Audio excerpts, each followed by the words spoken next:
Zack Ryder, Matt Cardona, whatever you want to call him, he has signed with All Elite Wrestling. We've been speculating the last few weeks about what is going on with Zack Ryder, where is he headed, what company is he going to sign with in the future, is he going to sign with Impact Wrestling, is he going to sign with AEW, where is he going to go, what company is he going to sign with, and we got our answer last night. He is signing with All Elite Wrestling. The former WWE superstar, best known of course as Zack Ryder from his time with the company, was one of many wrestlers that was released back in April, back as that Black Wednesday post-WrestleMania, part of those mass budget cuts as part of the ongoing COVID-19 pandemic. One of the names that was actually, I don't know, was one of the names for me that once I saw he was going to be released. I mean, obviously you don't like to see anyone lose their job, right? But he was one of those names that once we saw that he had been released by WWE, if anything, it was a little bit exciting because it was kind of like, great, we're going to see Zack Ryder doing what Zack Ryder can do, and we're finally going to see the best version of Zack Ryder. It's been teased so many times, and he's had so many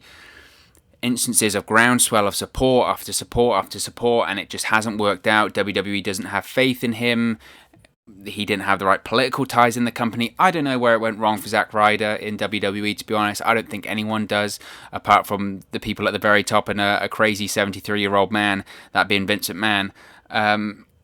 I just don't think they ever saw anything in him, regardless of what the fans think, and it kind of makes a mockery, doesn't it? Because that idea of the fans are always right. The fans are our best barometer about who's getting over, who isn't. The fans are always right about who we're going to put to the next level. The fans are always the people that we're going to send to the next level, and that's just, of course, BS. That is absolute BS. It's Vince McMahon's company. It's Vince McMahon's toy box. If Vince McMahon likes you, then Vince McMahon will push you. If he doesn't like you, he won't push you. It's pretty much as simple as that, and it's always been as simple as that. For the longest time, that's how pro wrestling, that's how the WWE has worked for a long, long time. So it's been no different with him, but now he's with All Elite Wrestling. So if you didn't see All Elite Wrestling last night, we had Cody defending the TNT Championship in his open challenge. He had an open challenge match against Warhorse, the independent pro wrestler Warhorse. I thought the match was fine. I don't think it was the best TNT Championship match that we've seen so far on AEW. I thought it was fine. I like Warhorse. I like his presentation. I like his look. All of that sort of stuff. I think he's a good pro wrestler. I think he's a good character. And like I said, I really I enjoy his work. Again, I didn't think it was the best TNT match that we've seen. TNT Championship match, rather, that we've seen. But I thought it was fine, and I thought it served the purpose. It got Warhorse an opportunity on a big stage on TNT, on cable television. It got Cody his win that he needs every single week. It certainly is this TNT Championship open challenge format.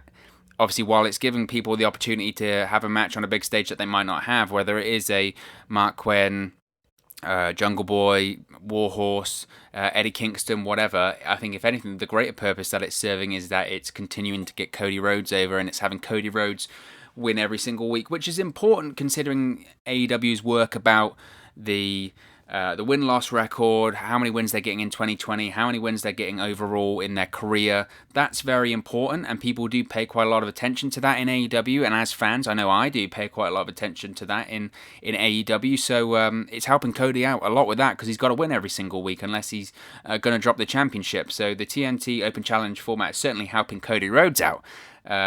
Whether it's helping his opponents or not, we'll have to wait and see on that.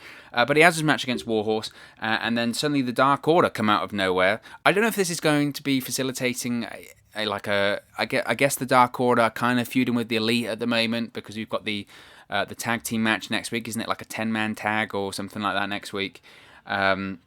So the Dark Order come out to attack Cody, and they attack Warhorse too, and they attack Cody to the ground, and it's looking like the Dark Order are going to be attacking Arn Anderson, and then we see the reveal of Matt Cardona. He makes his surprise debut, fights off the Dark Order, hits the Rough Rider, and Cody and Cardona celebrate at ringside. Now, obviously, Zack Ryder, his time with WWE, we'll just call him Matt Cardona going forward here.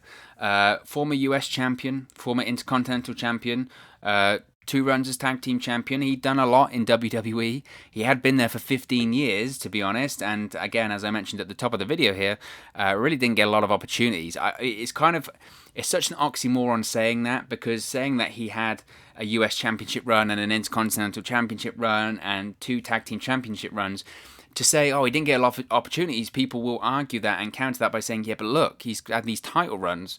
But it's obviously a lot deeper than that. He never got, even as champions there, he never felt like the champion, if that makes sense. As the US champion, it kind of felt like they gave him the title because he got so popular that WWE didn't have a choice. But it wasn't WWE's idea. It wasn't something that got over because of WWE. It was Matt Cardona going out on his own, going on social media and going on YouTube, that got him over with the audience to a point where WWE were like, we've got to do something because otherwise the fans are going to riot. And then they gave him the title. They squashed him down. They had Kane practically murder him every week. It became a running joke. He even watched Eve Torres kiss John Cena in front of him while he's in a wheelchair in a neck brace with roses and chocolates. I mean, just looked like the biggest chump in the world. I mean, that's what he looked like. He was just booked horribly, so horribly that you almost have suspicions that it was premeditated. It was that bad. So you have that, and then you say he's an Intercontinental Champion. He absolutely was for 24 hours, because he won the championship at WrestleMania 32, won the ladder match, shocked everyone. Oh my God, Zack Ryder has won the Intercontinental Championship. What a fairy tale story. No one saw this coming. He's only in the match because Adrian Neville got injured. Amazing. His father comes into the ring. He tells the story that he once held Razor Ramon's Intercontinental Championship when he was a kid. Now Razor Ramon's holding my title. But then the Miz beats him on Raw pretty quickly because of Maurice, and Zack Ryder at that point was just I know a minute ago I said we were only going to call him Matt Cardona, but at that point Zack Ryder was just a transitional champion to get the championship on the Miz. So that was what WWE was looking for there. So once again, playing with our emotions. We know you like this guy, but we don't care because we don't see anything in him. So that's just the case with Matt Cardona in WWE. Now, it was surprising because obviously his best friend and his former tag team champion partner, Brian Myers, is actually heading to Impact Wrestling. We saw his vignette on Impact Wrestling last week. He signed with the company. So a lot of people, myself included, thought, okay, maybe Zack Ryder, Matt Cardona. I will get there eventually. I will stop saying Zack Ryder. I mean, he's been Zack Ryder for like 15 years. You can give me a little bit of credit there. But because Brian Myers is with Impact Wrestling, I myself thought, okay, Matt Cardona is going to go to Impact Wrestling. It makes the most sense. They can be a tag team there. Zack Ryder, Matt Cardona. Oh, I will get there. Will be. Every time I say Zack Ryder going forward, take a shot, you will be hammered by the end of this video. So the assumption was that Matt Cardona would be going to Impact Wrestling on my part, because I thought, well, he's going to go where Brian Myers go. They can be a tag team. Matt Cardona can be a main event player in Impact Wrestling. He can be a world champion in Impact Wrestling. I don't know if that's necessarily the case in AEW right now, but we'll touch on that in a second. What I will say about his appearance last night on AEW Dynamite, one, he looked great. He looked phenomenal, looks to be in absolutely tremendous shape.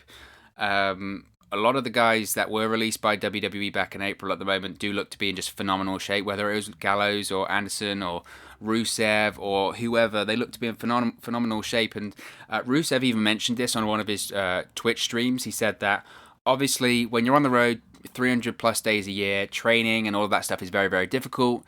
Of course, due to the downtime of not being able to compete anywhere, on top of being in lockdown and quarantine due to the pandemic, it's led to a lot of these guys getting into absolutely phenomenal shape. I mean, you know, one, you don't have the time when you're in WWE.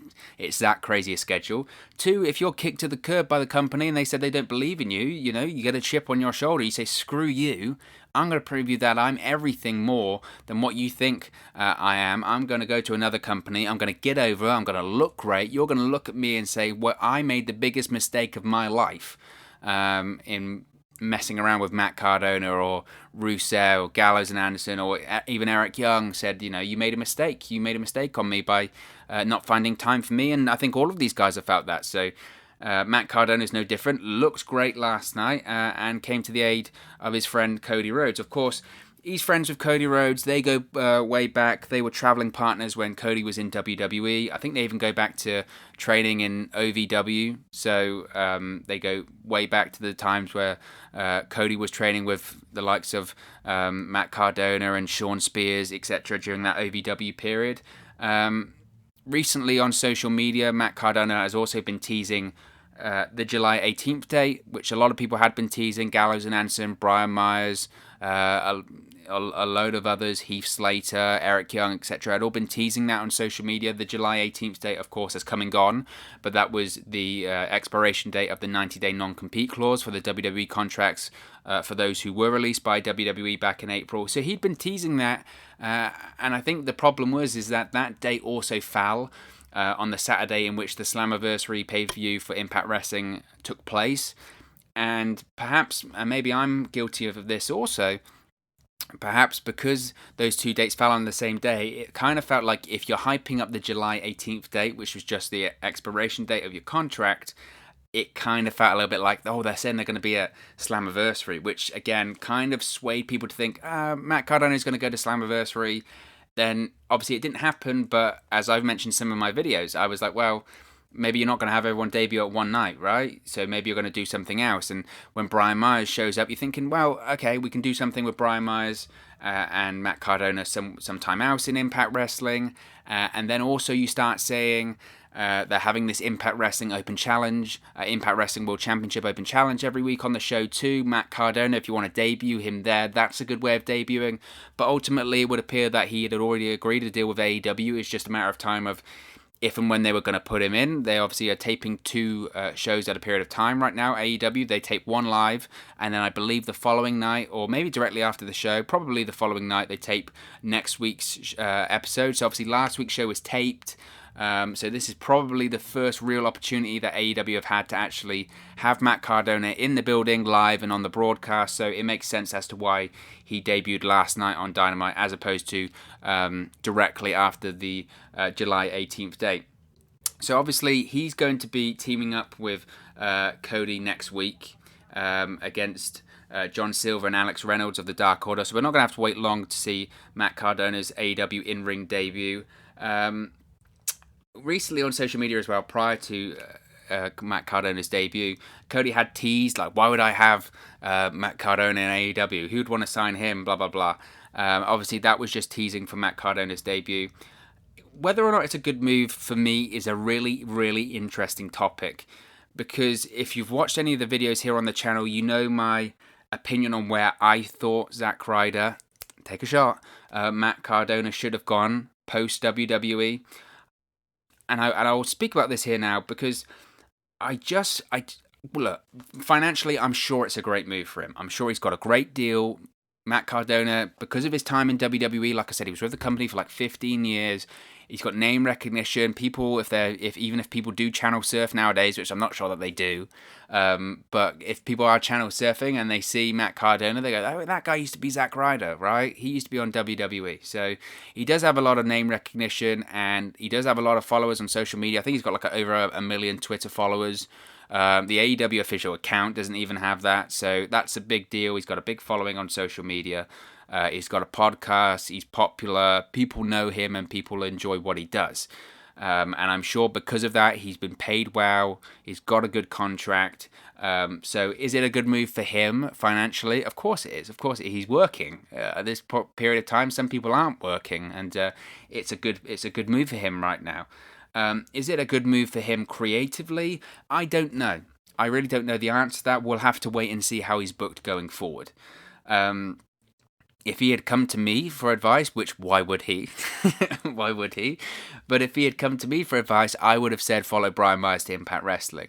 The reason I would have said that is because, as I mentioned earlier, and as I've mentioned previously in some of these videos, I just wonder how high can Matt Cardona go in AEW? That is my real question. How high can he go in AEW?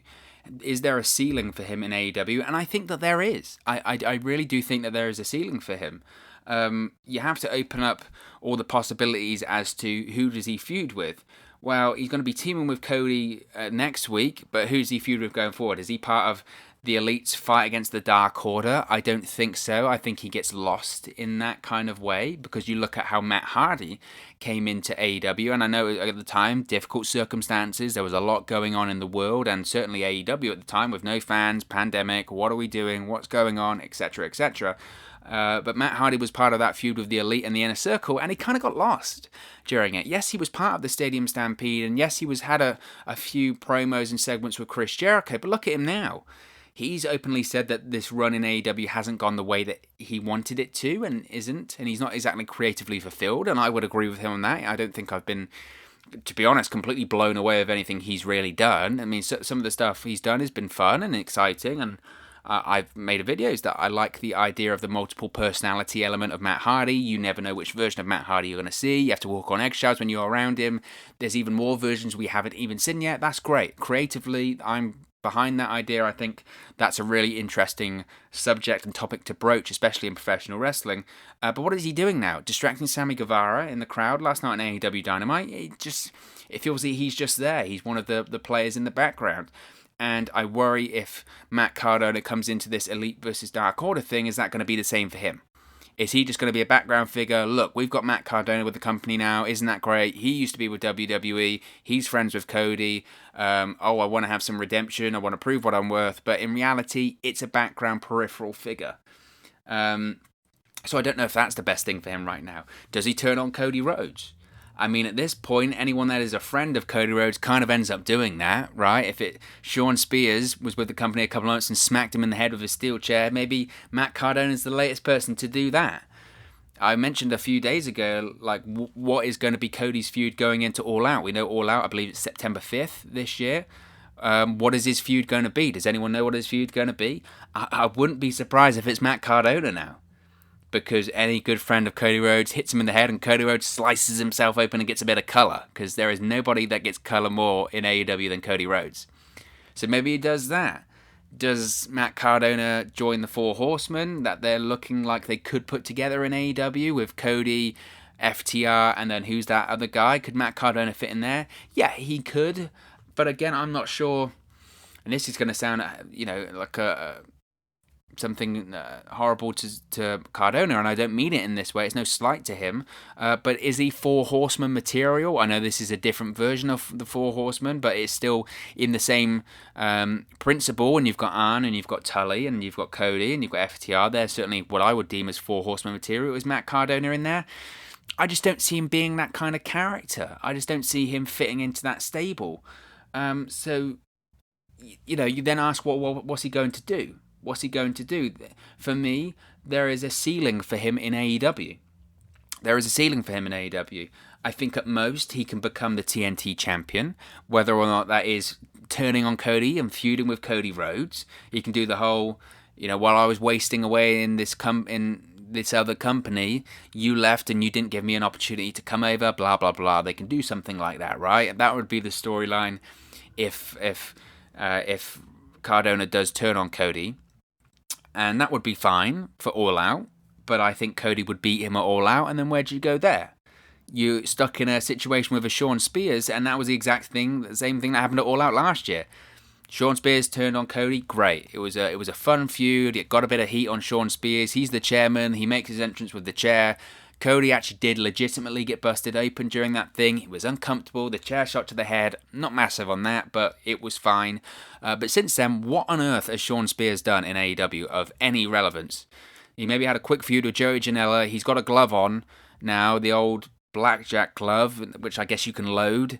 But nothing of substance. Just nothing of substance. And it just felt like ever since he had that feud with Cody, he has just been, like with Tully, just peeing in the wind. There's been nothing of relevance or nothing of importance, nothing to grab you to go, okay, that's interesting, that's good, that's compelling. And I worry if Zack Ryder, take a shot, Matt Cardona, does the same thing there, then I think he could be the same in 6 months' time. At most, as I mentioned, I think Cardona could become TNT champion, whether that's turning on Cody Rhodes or a year or so down the line he wins the TNT championship there. I could see him being a TNT champion as that becomes more of a mid-card title. At the moment it's on a main event guy like Cody. One, because Cody can't challenge for the World Championship, but two, they've got to establish the title, give it a bit of legacy, a bit of lineage, have some big names hold the title. That makes sense. I think as it goes on, that will become your bog standard mid-card title, so people like a Matt Cardona and others, Jungle Boy, etc., will hold that title in an attempt to try and get to the main event scene.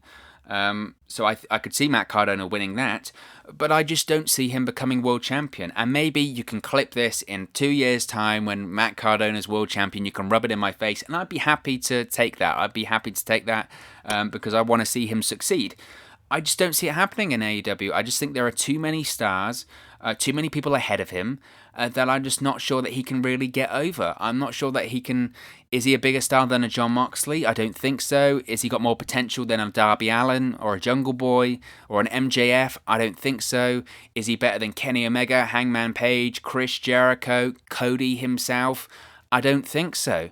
And I'm sure there are other names. Brian Cage, I think, is more world champion material than Matt Cardona.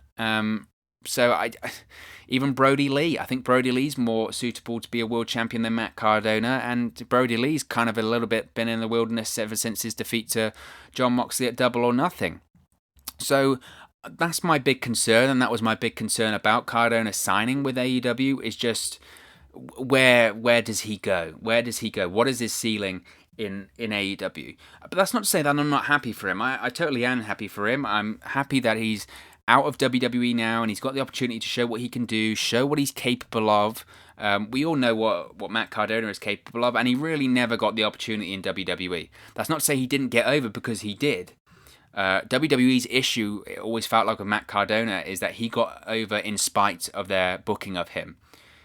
He got over outside of WWE's parameters for what he was allowed to do. Whether it was his internet show or on YouTube, Z True Long Island Story, he got over with that.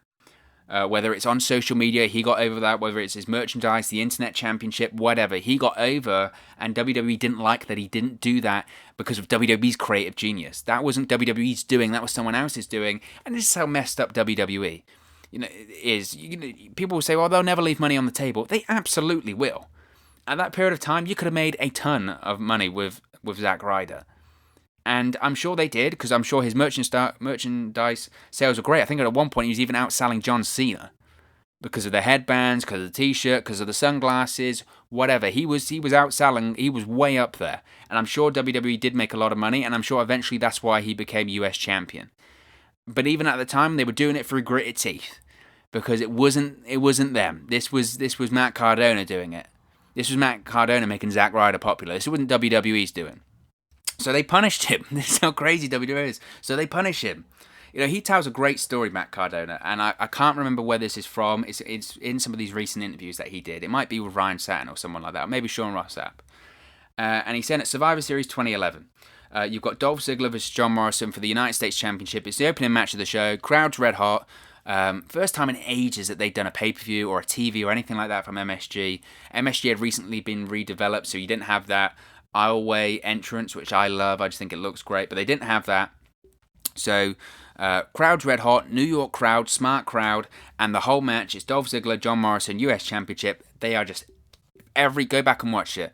Every minute or so, they are chanting, "We want Ryder," Zack Ryder chants, "We want Ryder," whatever. Zack Ryder was over in the Garden, and the Garden's the Mecca. If you're over in New York, you're over in the Garden, you can get over anywhere. That's what really matters, and it's the epicenter of WWE. It's their home. It's their church. WWE was built in MSG and built upon the foundations that were the classic MSG shows in however far you want to go back.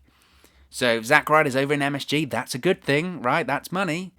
So at the end of the match, he comes out, he hits the Rough Rider on Dolph Ziggler. The place goes nuts, pops.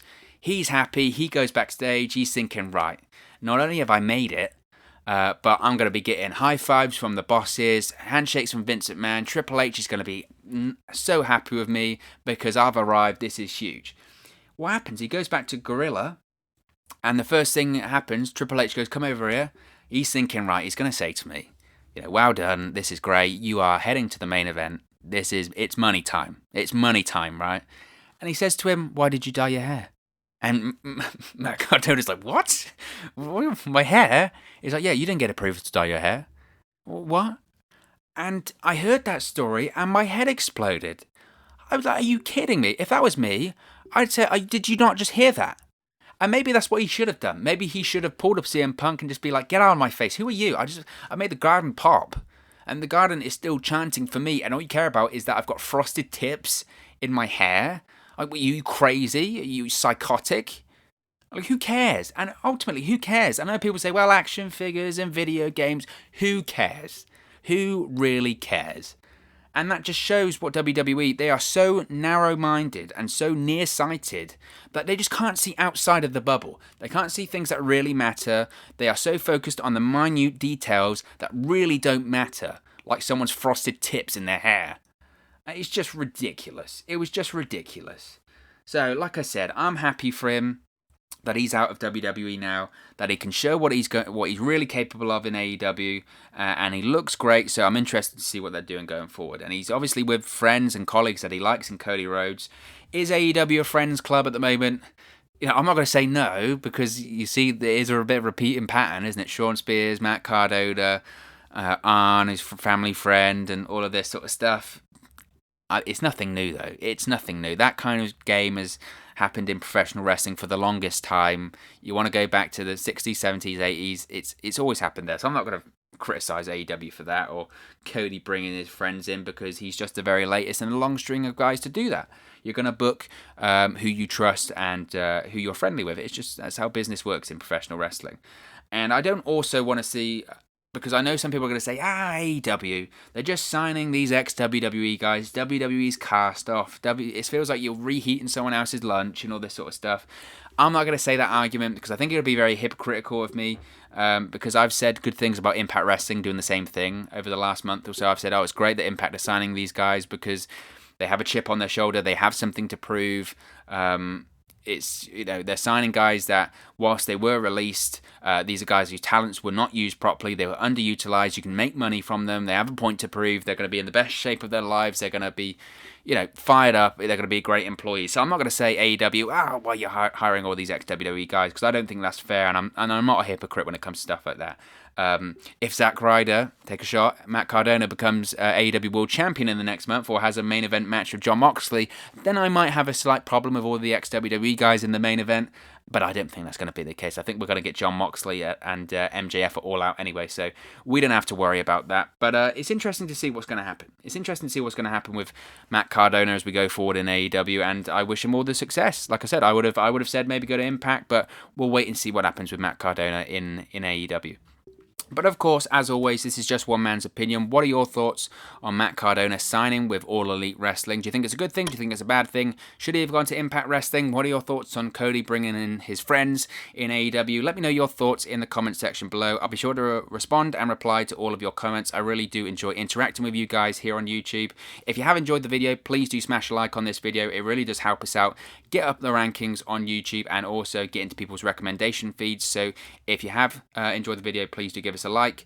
But most importantly, if you haven't already, please do subscribe to Wrestle News 365. We are 10 subscribers away from the 600 subscriber landmark on that long road to 1,000 subscribers. Once we get to 1,000 subscribers, we'll be doing a lot more live streams, watch-alongs, interactive stuff. It's a lot easier to do that once we get to 1,000 subscribers. So if you haven't already, please do subscribe. You can do that by clicking the bottom right-hand corner of the screen right now, or if you wait a few seconds, there'll be a subscribe button at the end of this video, along with another video for you to watch. If you haven't also, you can follow us on our social media platforms. The handles are on the screen right now. The links are in the description box. It's at 365Wrestle on Twitter and at WrestleNews365 on Facebook and Instagram. Thank you very much for watching, listening, streaming, or however you've come across this video today. And I'll speak with you again very, very soon. Hey guys, thank you for watching, listening, streaming, or however you come across this video today. Be sure to click on the video on the right there to watch our next video, or click the bottom there to subscribe, or the bottom right hand corner. Thank you very much, and I'll speak to you again very soon.